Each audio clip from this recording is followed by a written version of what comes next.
Graça e paz, meu irmão, minha irmã, da parte de Cristo Jesus, Senhor e Salvador da Igreja. Somos bem-vindos uma vez mais à presença do Deus Todo-Poderoso. E como é bom e agradável nos vermos assim reunidos em espírito e em verdade, ligados em amor pela graça do Pai Celeste, para tomarmos parte juntos no culto que é seu, neste dia que o Senhor fez e nos deu, para que nele desfrutássemos de um verdadeiro encontro com Cristo. Adentramos este tempo em espírito de adoração e louvor, trazendo nos lábios um canto de exaltação ao Todo-Poderoso. E nós cantamos sob a direção da maestrina Helen Heise, acompanhados pela pianista e organista Gisele Santana.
Neste espírito de adoração e louvor, nós elevamos a Deus o nosso coração.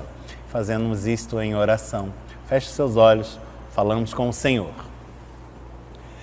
Senhor Deus, Pai bendito, nós te agradecemos pela alegria de que desfrutamos nesta hora, por estarmos diante da Tua santa presença, debaixo da Tua graça, sendo tocados por Ti, revestidos da Tua santa luz, tomando parte neste culto que é Teu.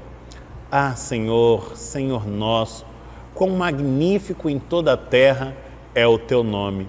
Expuseste nos céus a Tua majestade, revelaste-nos as Tuas maravilhas, para que, maravilhados, cantássemos a Tua glória e desfrutássemos da bênção de ter a Tua presença em nossas vidas. Aqui, Senhor, ensejamos-te toda a adoração, pois és Deus tremendo, maravilhoso, o onipresente e onipotente Senhor, soberano de toda a criação. E te louvamos, pois és o Deus de nossa salvação, o arrimo de nossa sorte, o guarda de Israel, nosso firme amparador, castelo forte e bem seguro. És o nosso bom pastor. Que a ti sejam dadas honras e glórias, hoje, sempre e eternamente. Oramos no nome de Jesus. Amém. Convido você nesta hora a abrirmos juntos as nossas Bíblias no Antigo Testamento para a leitura do texto que está no livro das Lamentações. Estamos no Antigo Testamento, portanto, no livro das Lamentações, no capítulo de número 3, onde vamos ler desde o versículo número 21 ao versículo de número 33. Estamos no livro das Lamentações, no capítulo 3, lendo desde o versículo 21 ao versículo 33. Acompanhe a leitura desta passagem das Escrituras que apreciamos desde agora e que fala assim: quero trazer à memória o que me pode dar esperança. As misericórdias do Senhor são a causa de não sermos consumidos, porque as suas misericórdias não têm fim. Renovam-se cada manhã, grande é a tua fidelidade. A minha porção é o Senhor, diz a minha alma. Portanto, esperarei nele. Bom é o Senhor para os que esperam por ele, para a alma que o busca. Bom é aguardar a salvação do Senhor, e isso em silêncio. Bom é para o homem suportar o jugo na sua mocidade. Assente-se solitário e fique em silêncio, porquanto esse jugo Deus pôs sobre ele. Ponha a boca no pó, talvez ainda haja esperança. Dê a face ao que o fere, farte-se de afronta. O Senhor não rejeitará para sempre, pois, ainda que entristeça a alguém, usará de compaixão, segundo a grandeza das suas misericórdias, porque não aflige nem entristece de bom grado os filhos dos homens. Bendito seja o Senhor pela sua santa palavra. Amém. O texto lido é uma evocação à esperança. Ele nos convida a ela. E esperança, na Bíblia, é algo que se confunde com fé, com a plena convicção que possuímos de que Deus é benigno, misericordioso, perdoador, de que Ele nos fez objetos do seu amor, de que podemos buscá-lo na certeza de achá-lo. E é isto que vamos fazer agora, nesta bendita hora de oração. Nos inclinamos perante o trono da graça do bom Deus, para que ao nos erguermos, estejamos sendo sustentados pela sua boa mão, para que, renovados no agir do seu Espírito e em nome de Jesus, prossigamos na caminhada da vida com o nosso bom pastor. Se você puder agora, portanto, dobre os seus joelhos, feche os olhos, passemos a oração silente, conversemos com Deus no íntimo dos nossos corações.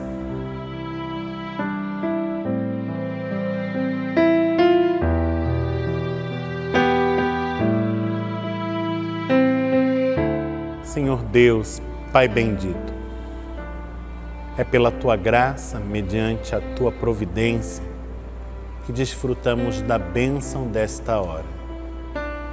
E confiadamente, em o nome de Jesus, nos achegamos perante o Teu trono de graça. Junto a Ele, nos quedamos de joelhos e nos rendemos a Ti.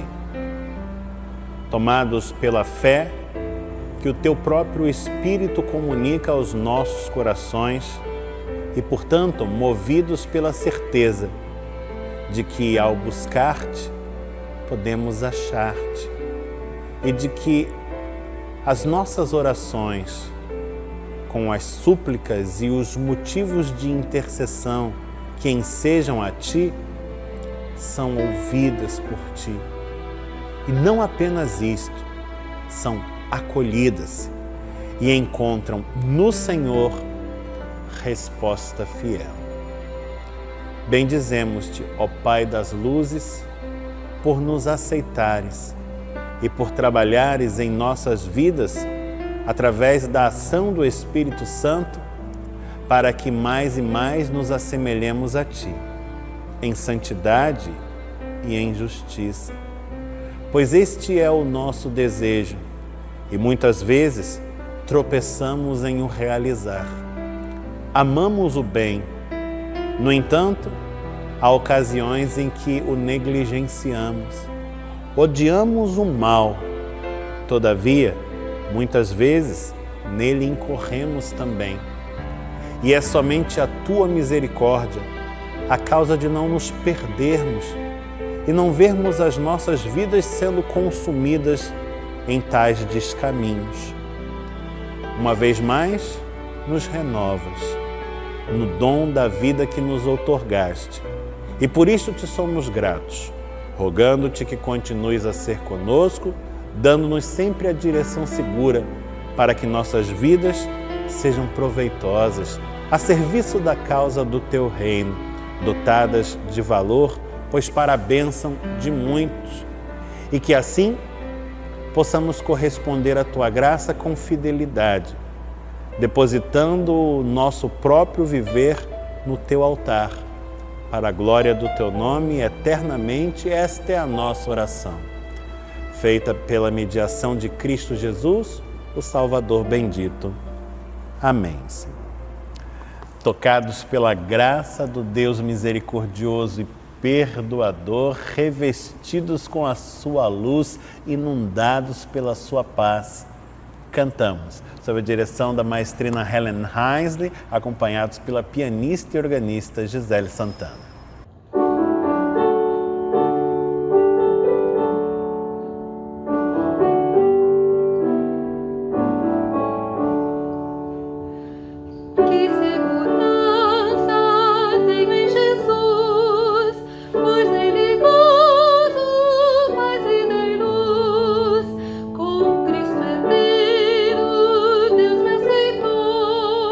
Mediante o Filho que me salvou.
É chegado o tempo do ofertório, o momento que o próprio Deus nos dá para a entrega de dízimos e ofertas e a reafirmação do nosso compromisso de sustento à causa do Evangelho aqui neste lugar onde Ele nos colocou. Este tem sido um tempo de grandes desafios, não apenas para a igreja, mas para muitos dentre aqueles que a igreja tem assistido. E nós pedimos a você que mantenha-se zeloso na observância destes compromissos, para que a igreja possa continuar honrando todas as suas contas e ainda estendendo a mão para tanta gente que anseia pela sua ajuda. Vamos participar, sendo assim uma bênção na vida da igreja e de muitos. E para esta hora você pode servir dos meios eletrônicos e digitais disponíveis a este fim. Neste momento, na tela do seu monitor, você encontra os dados da conta corrente da nossa igreja para que possa fazer a sua transferência, o seu depósito da forma mais segura. Participe e vamos orar, pedindo a consagração do Deus Todo-Poderoso sobre esses recursos. Senhor Deus, Tu sabes, tudo vem de Ti. E tão somente daquilo que nos dás graciosamente é que trazemos ao Teu altar. A entrega de nossos dízimos e ofertas expressa a nossa gratidão pela Tua graça, pela Tua providência para conosco, mas ainda reafirma o conteúdo da nossa fé, pois cremos que fomos chamados por Ti para uma missão nesta terra e nela desejamos estar empenhados por inteiro, com todo o nosso ser e com tudo aquilo de que dispomos. Rogamos-te, Senhor, que abençoes esses recursos e que nas Tuas mãos prosperando, eles prossigam atendendo à causa que é Tua, ao avanço do reino que é Teu, ao anúncio da mensagem do Evangelho da salvação, a bênção de muitos. Esta é a nossa oração, feita em o nome do Senhor Jesus Cristo. Amém. Glória nas alturas, a Deus somente. Glória de Wolfgang Amadeus Mozart, nas vozes do coro Aidea Moraes, sob a direção da maestrina Helen Heisley, com o acompanhamento da pianista e organista Gisele Santana e ainda a edição em vídeo do nosso irmão Daniel Schmidt. Glória nas alturas, glória, e na terra paz aos homens de boa vontade. Louvamos-te, glorificamos-te, graças te damos por tua grande glória.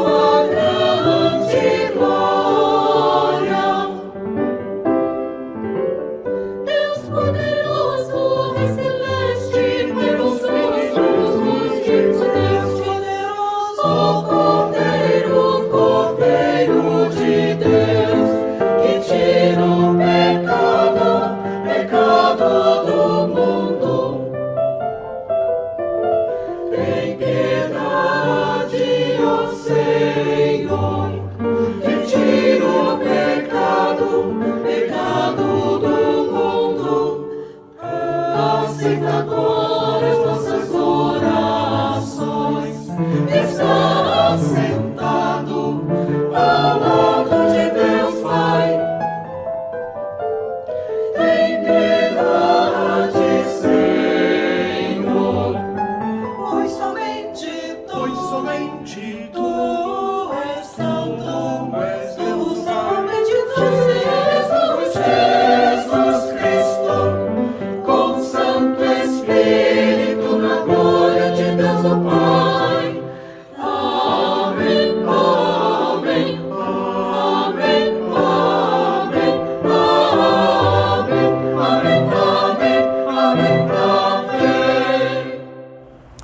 Eu convido você, nesta hora, a abrirmos juntos as nossas Bíblias no Novo Testamento, dessa vez no Evangelho de Marcos, para a leitura do texto indicado pelo lecionário cristão para esse domingo do tempo comum. Estamos em Marcos, no capítulo de número 5, onde nós vamos ler desde o versículo 21 ao versículo 43. Estamos no Novo Testamento, no Evangelho de Marcos, lendo desde o versículo 21 ao 43 do capítulo de número 5. Acompanhe na sua Bíblia, se puder fazê-lo, o texto que está registrado nesta passagem da Escritura e que nos fala assim. Tendo Jesus voltado no barco para o outro lado, afluiu para ele grande multidão, e ele estava junto do mar. Eis que se chegou a ele um dos principais da sinagoga, chamado Jairo, e vendo-o, prostrou-se a seus pés e insistentemente lhe suplicou: minha filhinha está à morte, vem, impõe as mãos sobre ela para que seja salva e viverá. Jesus foi com ele. Grande multidão o seguia, comprimindo-o. Aconteceu que certa mulher, que havia 12 anos, vinha sofrendo de uma hemorragia e muito padecera a mão de vários médicos, tendo despendido tudo quanto possuía, sem contudo nada aproveitar. Antes, pelo contrário, indo a pior, tendo ouvido a fama de Jesus, vindo por trás dele, por entre a multidão, tocou-lhe a veste, porque dizia: se eu apenas lhe tocar as vestes, ficarei curada. E logo se lhe estancou a hemorragia e sentiu no corpo estar curada do seu flagelo. Jesus, reconhecendo imediatamente que dele saíra poder, virando-se no meio da multidão, perguntou: quem me tocou nas vestes? Responderam-lhe seus discípulos: vês que a multidão te aperta e dizes: quem me tocou? Ele, porém, olhava ao redor para ver quem fizera isto. Então a mulher, atemorizada e tremendo, cônscia do que nela se operara, veio, prostrou-se diante dele e declarou-lhe toda a verdade. E ele lhe disse: filha, a tua fé te salvou, vai-te em paz e fica livre do teu mal. Falava ele ainda quando chegaram alguns da casa do chefe da sinagoga, a quem disseram: tua filha já morreu, por que ainda incomodas o mestre? Mas Jesus, sem acudir a tais palavras, disse ao chefe da sinagoga: não temas, crê somente. Contudo, não permitiu que alguém o acompanhasse, senão Pedro e os irmãos Tiago e João. Chegando à casa do chefe da sinagoga, viu Jesus o alvoroço, os que choravam e os que pranteavam muito. Ao entrar, lhes disse: por que estáis em alvoroço e chorais? A criança não está morta, mas dorme. E riam-se dele. Tendo ele, porém, mandado sair a todos, tomou o pai e a mãe da criança e os que vieram com ele, e entrou onde ela estava. Tomando-a pela mão, disse: Talitá cumi, que quer dizer: menina, eu te mando, levanta-te. Imediatamente a menina se levantou e pôs-se a andar, pois tinha 12 anos. Então ficaram todos sobremaneira admirados. Mas Jesus ordenou-lhes expressamente que ninguém o soubesse e mandou que dessem de comer a menina. Bendito seja o Senhor pela sua santa palavra. Amém. O texto que acabamos de ler é uma passagem deveras conhecida no conjunto dos relatos que nos falam do ministério de Jesus. É o pedido de Jairo, que chega a nós sendo entremeado por este outro episódio que nele se insere, também muito popular, e que narra a cura de uma mulher enferma, hemorrágica, após esta tocar a orla da veste do Mestre, o Salvador. Hoje nós vamos nos deter sobre esta página da Escritura e perceber a maneira como se entrelaçam essas duas histórias, ou antes, como estão inseparavelmente ligadas, desde a perspectiva da experiência deste homem chamado Jairo, de quem não sabemos muito, porém, o que dele se conta é de grande significado na apreciação da narrativa. O texto nos diz que, havendo Jesus transitado pelas terras dos Gerazenos, onde operou com grande poder, estava de volta àquela localidade e ali estava uma grande multidão, como que à espera do Mestre e na expectativa do que faria entre eles. Afinal, Jesus é alguém que chega causando alvoroço nos lugares por onde passa, com a novidade da sua mensagem, da sua atitude tão intrépida, mas ainda com os milagres que opera e que fazem com que sua fama o preceda. Jesus está ali desembarcando naquele lugar, sendo então recepcionado por uma multidão, e é do meio desta multidão que surge a figura de Jairo, identificado como uma autoridade, um dos principais da sinagoga. Pense você comigo por um instante acerca disto. Estamos falando do povo dos tempos da Bíblia. Estamos falando do povo da aliança, um povo cuja vida está regulada fundamentalmente pela sua religião. Os preceitos religiosos não regulam apenas a vida devocional, mas antes a vida como um todo. E as autoridades religiosas, neste contexto, ocupam uma posição de grande destaque face à sociedade onde atuam.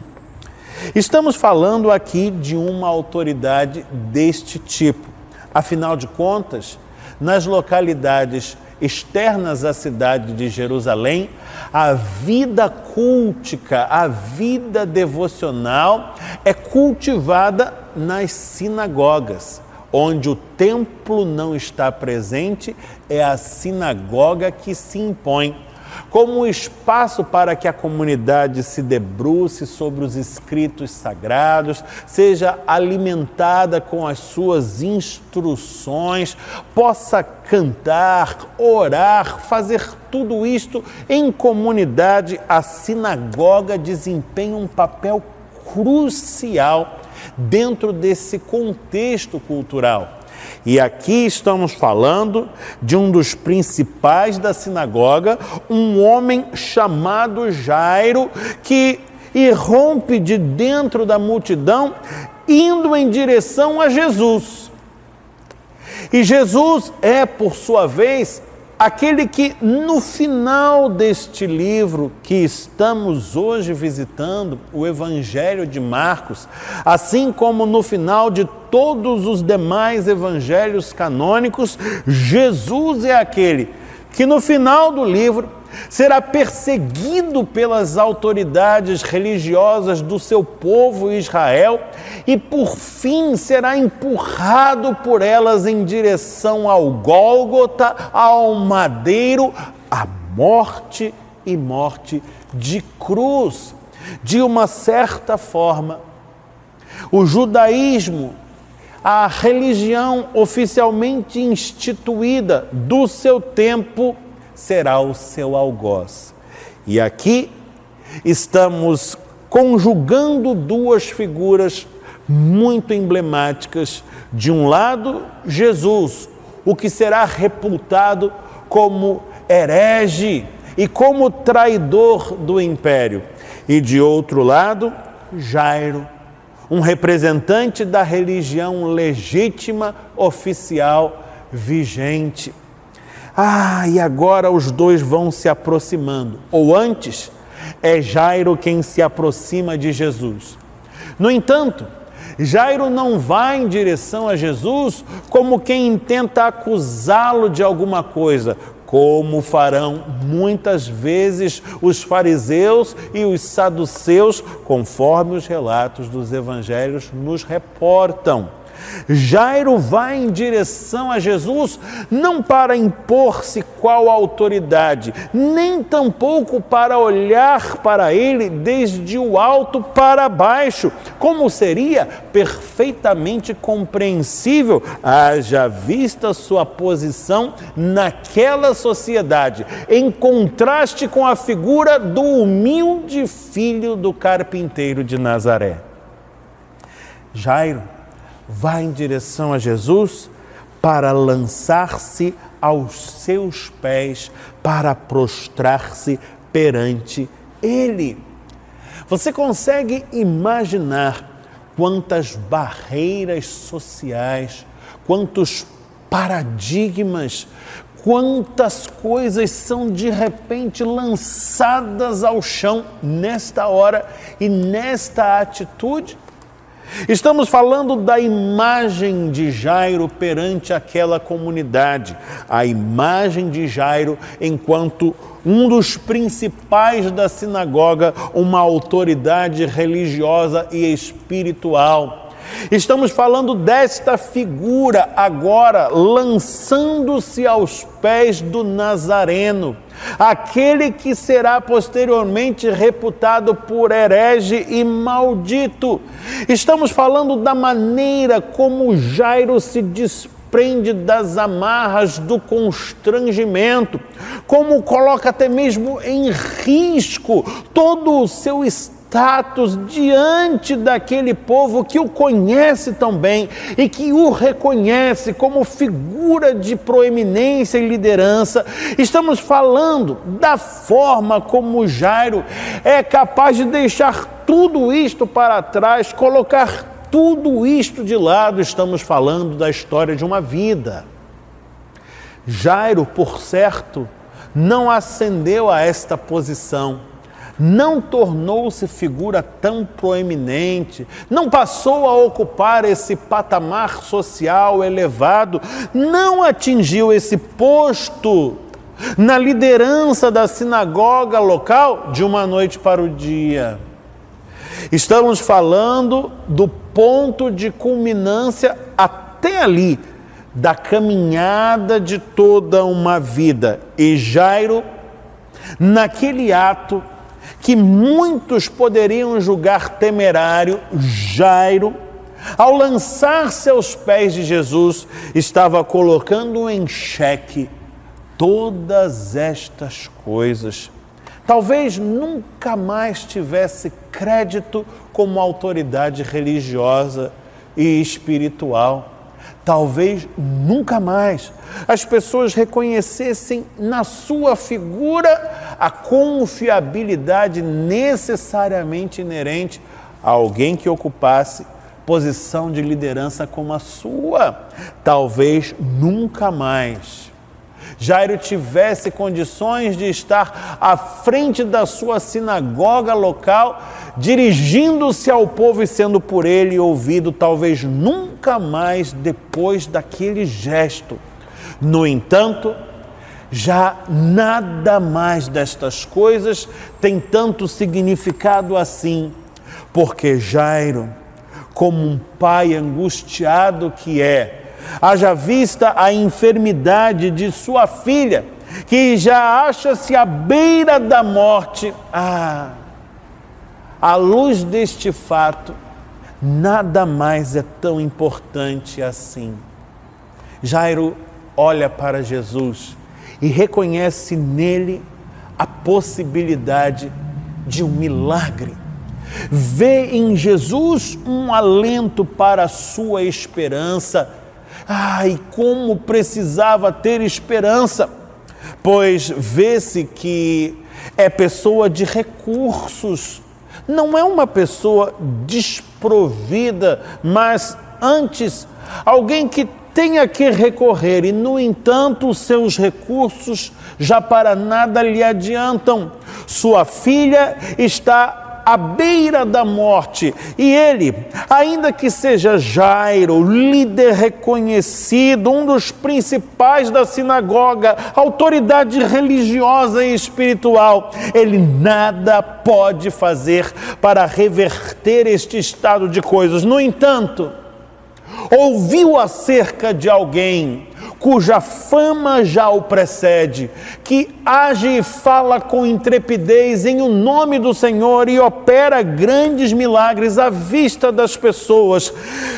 Ele ouviu acerca de Jesus e reconhece em Jesus alguém que é capaz de fazer aquilo que Jairo, por certo, jamais poderá realizar por si. Alguém que é capaz de fazer a sua filha passar da morte para a vida. E Jairo nem suspeita. Alguém que poderá fazer isto por ele mesmo, por Jairo também. Essa primeira parte do relato nos dá conta de uma atitude de Jairo que é uma atitude fundamental. E é uma atitude que um dia eu e você tomamos também. Trata-se daquela decisão e daquele passo decisivo que um dia todos nós demos em direção a Jesus, o Cristo, o Salvador. Também naquele momento, assim como Jairo, eu e você abdicamos de uma série de coisas, umas de mais valor, outras de menos valor, coisas dos mais variados feitios, mas dentre elas, muitas convicções, muitas certezas. Tudo isto foi posto de lado.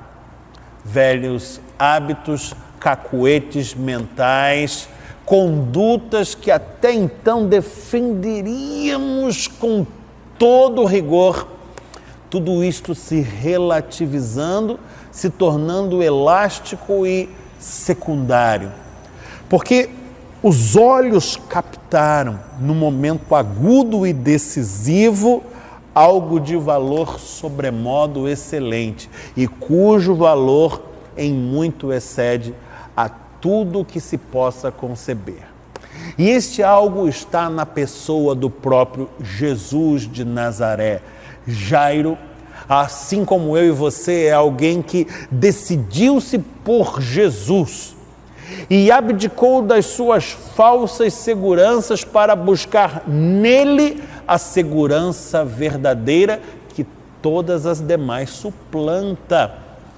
Jairo é aquele que, ao lançar-se aos pés de Jesus, admite perante si, perante os homens e o próprio Deus, a sua incapacidade de transcender a circunstância vigente que tanto aflige o seu coração. Jairo, finalmente, ainda que seja poderoso, chefe na sinagoga, autoridade religiosa e espiritual, reputado e respeitado pelos seus concidadãos, Jairo toma ciência e admite perante quem quiser ver que ele, por si mesmo, não pode, é incapaz, seus recursos são insuficientes, ele não dá conta e é necessário lançar-se aos pés de Jesus e aos pés do Cristo depositar o fardo pesado que faz vergarem-se os ombros e suplicar pela misericórdia que vem da parte do Todo-Poderoso, o bom Deus que no seu Filho se manifesta. Esta é a história das nossas vidas. É a história da nossa experiência de conversão. É a história acerca do início da nossa caminhada com o Mestre. E é isto que se dá desde então. uma caminhada com Jesus. E é por isto que o texto se desenvolve agora, a partir do versículo 24, narrando acontecimentos que se dão no curso deste caminho, ilustrando a minha experiência de vida e a sua também, tomando parte nesta mesma jornada.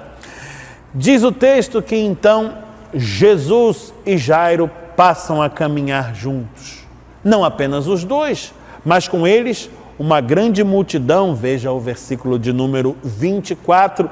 E não é assim que caminhamos nós, eu e você, desde que adentramos este rebanho santo do Senhor Jesus, vivemos qual ovelhas, e ovelhas andam sempre em rebanho, juntas, roçando umas nas outras, sentindo o cheiro das outras, experimentando o toque das outras, relação estreita de proximidade, vida em comunidade. Esta é a realidade da igreja. Jairo até então era a figura da sinagoga local. Jairo desde então, desde o encontro com Jesus, desde que se lançou aos pés de Jesus e desde que passou a caminhar com Jesus, passa a ser igreja. E caminhando como igreja e vivenciando a realidade da igreja, vai colhendo dali as mais variadas experiências. E uma destas experiências é aquela que o texto narra por ocasião da cura de uma mulher hemorrágica. Trata-se de uma mulher que há anos carrega em seu corpo este drama terrível, um mal que os seus recursos não podem sanar. Veja, ela já havia despendido tudo o que estava ao seu alcance para curar-se. No entanto, nada pudera fazer para sequer minorar a sua angústia. E naquela hora, contemplando a Jesus, vendo-o passar por ali, colocou a fé no seu coração a serviço de um gesto simbólico e fundamental. Disse para si mesma: se eu somente tocar, não, mestre, mas que seja a orla da sua roupa, tenho por certo que o poder de Deus que nele atua há de me curar. E empreendendo tal gesto, aquela mulher experimentou em si o poder divino que tudo opera, que tudo transforma, viu a sua sorte mudar, viu estancar-se a sua hemorragia, viu-se curada. E Jairo estava ali, perto, no meio do povo, vendo todas estas coisas acontecerem. Não é assim comigo e com você? Desde que passamos a caminhar com Jesus, desde que passamos a conviver com o rebanho que é do Senhor, desde que nos tornamos igreja e empreendemos juntos esta marcha enquanto povo do caminho, não tem sido assim? Você não tem ouvido e visto aquilo que Deus tem operado na vida dos seus irmãos, das demais pessoas que caminham ao lado de você, e você tem percebido que é justamente aí que reside talvez um dos maiores tesouros do que é ser igreja, o maravilhoso poder que está no testemunho dos crentes. Pois quando nós vemos o que Deus faz na vida dos nossos irmãos, temos ali um reflexo daquilo que Ele faz e poderá fazer ainda mais, cada vez mais nas nossas próprias vidas também.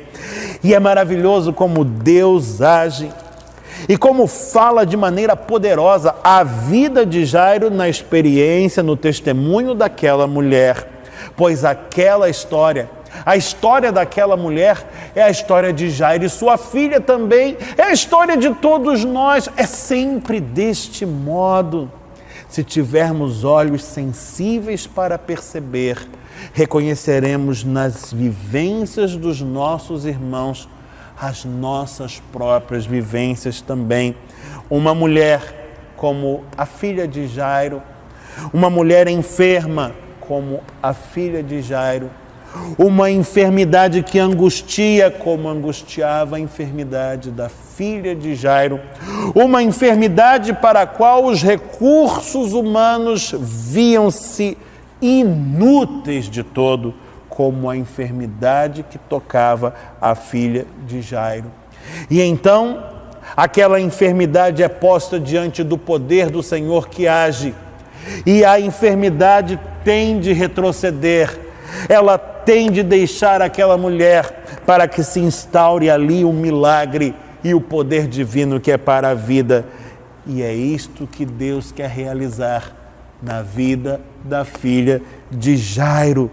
Diz Jesus àquela mulher: filha, a tua fé te salvou, vai-te em paz, fica livre do teu mal. E aí está o ensejo para que Jairo faça do mesmo modo, para que creia, que tenha fé, para que encontre a salvação e com ela a paz e a libertação de todo o mal. Jesus está confirmando a Jairo: Jairo, você tomou a atitude correta. Jairo, você fez muito bem. Jairo, você está no caminho certo, o único que te levará à salvação, o caminho que é após Jesus. Jairo, você estava coberto de razão quando colocou de lado as suas convicções, os seus cacuetes mentais, quando colocou de lado as suas preocupações quanto ao status social, a sua posição na comunidade, no âmbito da sinagoga. Jairo, você estava corretíssimo quando percebeu que a sua segurança, a segurança quanto à sua própria vida e a vida da sua filha, jamais repousaram em quaisquer destas coisas. Jairo, você acertou em cheio quando veio buscar a saciedade para o anseio do seu coração no único capaz de aplacar a fome e a sede da sua alma. E eu fico imaginando aquela caminhada de Jairo junto a Jesus, vendo nela a minha própria caminhada e a sua também, e percebendo como é maravilhoso o modo como Deus age, como nos fala à luz das vivências, das experiências que podemos desfrutar ao longo deste caminho, e como nos dá subsídios para que fortaleçamos a nossa fé, e fortalecidos enfrentemos e vençamos as batalhas das nossas próprias vidas.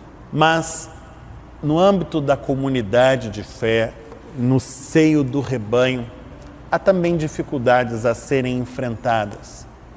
E ainda que no meio da igreja, na multidão, junto a Jesus, Jairo está sujeito a vozes que tentam fazê-lo desencaminhar-se e abandonar a decisão tão acertada que tomou naquele dia.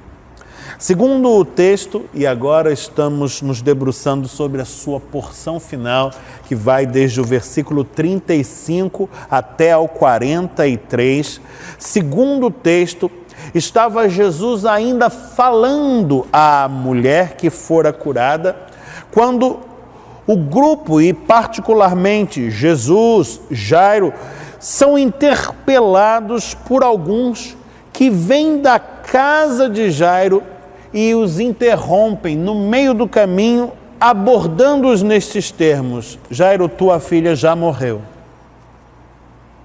Jairo, por que ainda incomodas o mestre? Esse grupo chega para fazer desacreditar, não sem razão. Estão constatando, à luz das circunstâncias, que nada mais há para ser feito. Estão dizendo: Jairo, não perca mais o seu tempo e nem tome o tempo deste homem chamado Jesus. Jairo, vai para sua casa. Vai para casa e vá chorar a sua filha, vá encontrar os seus, a sua família e prantear com eles. Vá tomar as providências para o sepultamento que deverá ocorrer. Jairo, a gente vai entender. A gente vai entender esse gesto tresloucado que você se atirou aos pés desse pregador itinerante, esse filho de um carpinteiro de Nazaré. A gente entende, Jairo, é um momento, sabe? O que um pai amoroso não faz por um filho enfermo, ainda mais para salvar-lhe a vida. Jairo, vamos esquecer isso. Esquece esse dia foi um dia muito difícil e todo mundo vai entender o modo por que você agiu dessa forma. A gente vai virar essa página e seguir em frente. Você vai continuar na liderança da sinagoga, vai continuar sendo o Jairo que tanto respeitamos, a figura de proeminência. Jairo, vamos abandonar essa loucura. Chega de tanta loucura, Jairo. A menina morreu. É o que está por detrás destas singelas frases que aqui estão. O sentimento de compreensão que, na verdade, expressa tão somente uma compreensão muito parcial e, a bem da verdade, muito equivocada dos acontecimentos. Porque dá conta de uma visão de mundo na qual Jesus não está presente. O Filho de Deus, com o poder salvífico que lhe é inerente. E, portanto, esta visão de mundo está prejudicada de pronto. Ela descura do elemento mais decisivo na realidade das vidas de todos nós. E é por isso que Jesus, o bom pastor, que já chamou a Jairo para si, que já tem a Jairo no seu rebanho, sem dar atenção a estas palavras tão negativas que só levam a desvirtuar o caminho, imediatamente volta-se para Jairo e lhe fala: não temas, crê somente. É como se Jesus desse um basta a todo esse discurso que estão dirigindo a Jairo e que o assedia para a descrença. Jairo, não ouça. Jairo, ouça apenas isto. Jairo, ouça apenas a voz do teu bom pastor, porque as ovelhas conhecem a voz do seu pastor e somente a ela dão ouvido. Jairo, não preste atenção neste discurso que só leva à descrença e à desesperança. Jairo, abandone estas vozes que só fazem anuviar o horizonte e cessar as expectativas. Jairo, não temas e crê somente. Jairo, apenas acredite, apenas confie, apenas continue a caminhar, deixe o resto comigo. É o que Jesus está dizendo. E não é assim na experiência das nossas vidas também? Quantas vezes, por um amigo, um vizinho, uma pessoa do seu relacionamento familiar, um companheiro da própria comunidade de fé, quantas vezes você não foi convidado a desistir, a desacreditar, por uma palavra que ouviu na TV, no noticiário, por um grupo na internet? Quantas vezes eu e você não fomos assediados por essa voz de descrença também, mas sobre ela, afirmando-se a despeito dela, está sempre presente também em nossas vidas a voz do nosso bom pastor. E se tivermos ouvidos abertos e atentos àquilo que ele nos diz, faremos as escolhas acertadas, perseveraremos no caminho que um dia abraçamos, dele não arredaremos pé e teremos condições, por fim, de ver o milagre se manifestar e a graça de Deus com abundância cobrir a realidade das nossas vidas, banhando-a com a sua luz e com imenso fulgor, afastando para longe de nós toda a treva, toda a escuridão. E é isto que se dá naquele dia na experiência de Jairo e se dá conosco também. Chegando à casa do chefe da sinagoga, Jairo, havia um alvoroço, e você vê este relato do verso 38 em diante. As pessoas choravam, pranteavam a suposta morte da menina, a filha de Jairo, e Jesus diz: ela não está morta, ela dorme. por que vocês estão chorando? E as pessoas que ali estavam riram de Jesus. É o que diz o verso 40. Riam-se dele. Encontravam na sua presença e na sua palavra um motivo de escândalo. Achavam risível aquela percepção que ele trazia acerca das coisas e que era a única plenamente verdadeira e acertada. Jairo então estava recebendo da realidade da vida um grande desafio.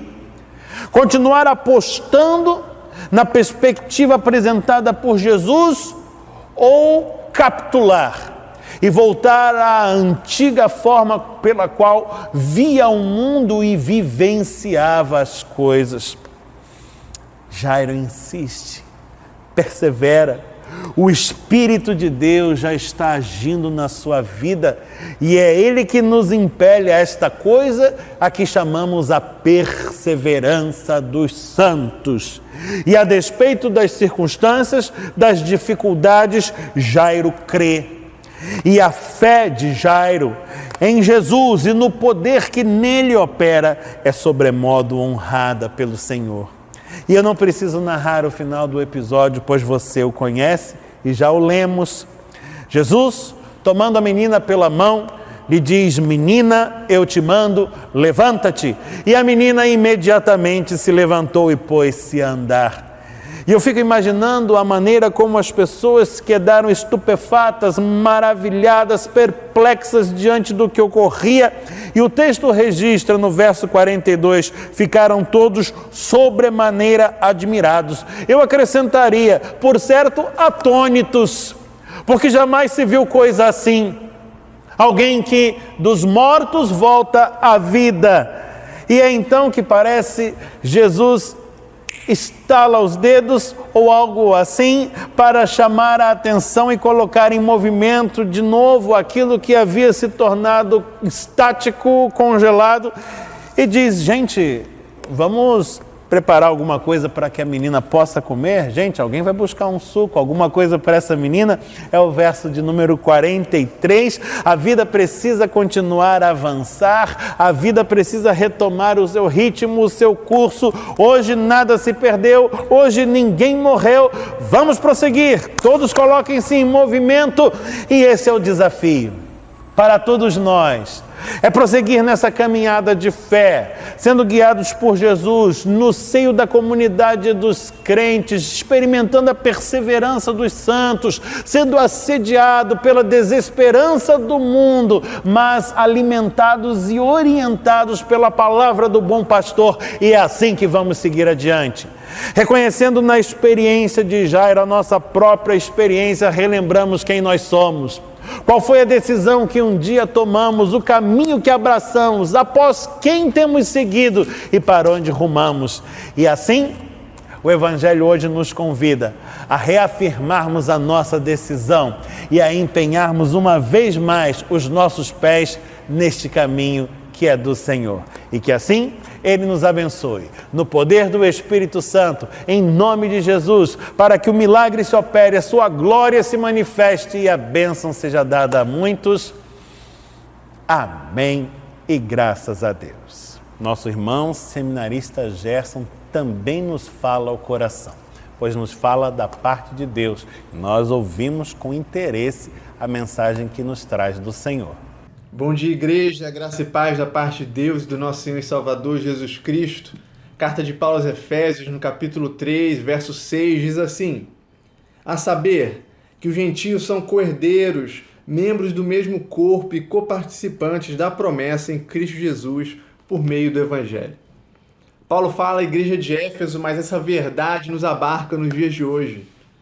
Ele nos ensina que nós somos co-herdeiros da mesma herança que o Filho primogênito, que não há diferença na herança recebida, nas riquezas celestiais e tudo aquilo que o Pai tem reservado para os seus filhos. Que nós somos membros do mesmo corpo, que não há filho preferido diante de Deus. Antes, são todos membros do mesmo corpo, cujo cabeça é Cristo. E nós somos coparticipantes da promessa. Promessa de vida, de salvação. E tudo isso em Jesus pelo Evangelho. pelo que ele fez na cruz e conforme anuncia o Evangelho, as boas novas das suas obras. O mundo muitas vezes nos ensina a nós construirmos patrimônios, a sermos sectários, a buscarmos garantias nas nossas próprias mãos, mas o mistério revelado da graça em Jesus Cristo é que nós recebemos uma herança imerecida e nós somos feitos membros do mesmo corpo e somos coparticipantes da mesma promessa. Esse é o mistério da graça que me alcançou, que te alcança, e nós louvamos a Deus por causa disso. Que você tenha uma boa semana cheia de Jesus no coração. Na semana que passou, tivemos a alegria de ver a nossa igreja reabrindo as suas portas para a celebração do culto do Senhor de forma presencial. No último domingo, estivemos aqui no santuário, que finalmente, após 1 ano, 3 meses e 5 dias, pôde acolher a comunidade dos fiéis, a família da fé, para tomar parte na Santa Assembleia do Bom Deus e ainda desfrutar da comunhão no cálice e também no pão, no sangue e no corpo de Jesus Cristo, o Salvador. Se você, doravante, deseja estar conosco também numa celebração dominical matutina, no horário das 10h30, de maneira presencial, precisa estar atento aos protocolos de higiene que visam a máxima segurança de todos. Dada a demanda por distanciamento social ainda vigente, é necessário fazer a reserva do seu lugar. Você pode assegurar o seu lugar e garantir a sua presença no santuário através da ficha de inscrição que está no nosso site, sempre de segunda a sexta-feira, na semana que antecede a celebração. O endereço do nosso site você vê agora, aqui na tela do seu monitor, mas também na descrição do nosso vídeo. Basta clicar no link e preencher a ficha. Se preferir, pode fazer a sua inscrição também através da nossa secretaria. Basta telefonar para o número que está agora na sua tela, na quarta-feira ou na quinta-feira que antecedem a celebração, sempre no horário das 9 às 16 horas. Falando com a nossa secretária, você faz a reserva do seu assento e vem juntar-se a nós na presença do Senhor. Que Deus continue a abençoar a sua igreja. Sigamos com fé, seguindo sob a direção do bom pastor. Chegamos ao final desta celebração e nesta hora nós vamos orar como aprendemos de Jesus, fazendo a oração do Pai Nosso e recebendo em seguida a bênção do Senhor. Fechemos os nossos olhos, corações ao alto, falamos com Deus. Pai nosso que estás nos céus, santificado seja o teu nome, venha o teu reino e seja feita a tua vontade, assim na terra como no céu. O pão nosso de cada dia nos dá hoje. Perdoa-nos as nossas dívidas, assim como nós perdoamos aos nossos devedores. Não nos deixes cair em tentação, mas livra-nos do mal, pois teu é o reino, o poder e a glória para sempre. Amém. Receba a bênção do Senhor. Que o Senhor te abençoe e te guarde. Que o Senhor faça resplandecer o rosto sobre ti e tenha misericórdia de ti. Que o Senhor sobre ti levante o rosto e te dê paz. Que a graça de nosso Senhor e Salvador, Jesus Cristo, o amor de Deus, o Pai Celestial e a comunhão do Espírito Santo estejam sobre todos, hoje e eternamente. Amém.